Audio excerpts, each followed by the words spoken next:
Sino ang lalaban sa kanya para makuha ang kanyang title? Wala, no? Ano? Ako! Sino yun? Ako yun. Ako ang binubuli. Ako ang nambubuli sa'yo dati. Bakit may problema ka nung nandun pa tayo sa Boracay? Ngayon, nandito tayo sa Davao para maglaban dahil sa paghahamon mo.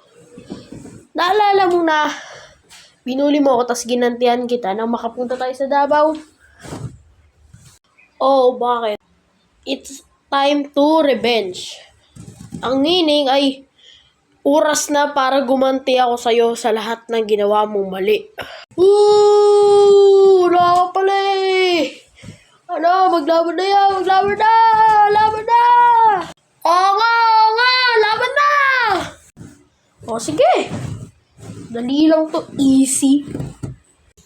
Dahil binubuli mo ako at mayabang ka pa rin. Alam mo naman na nakaganti din ako sa'yo. Hindi pa tapos ang lahat dahil lang konti lang na nabawi ko. 4 na araw lang at bigla kang lumipat sa Davao. Yung naalala mo, yung nasa Boracay tayo na pinagbubuli mo ako doon nung nasa Boracay tayo. Tinulak mo ako. Natutulog ako, bigla mo akong binasa.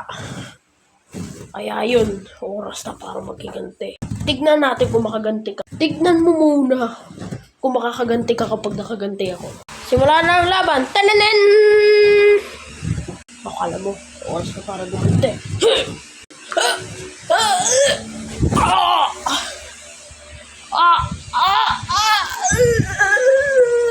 Akala mo sabi ko muna makakaganti ako eh.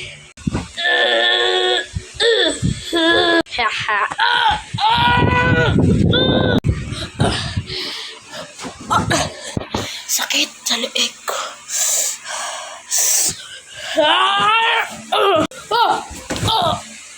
Di ako makakiti. 1, 2. Bago mag-kick out ako.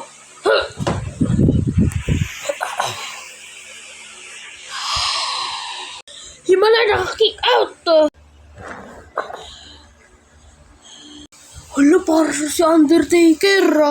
Bagong Undertaker. Kaganti na ako.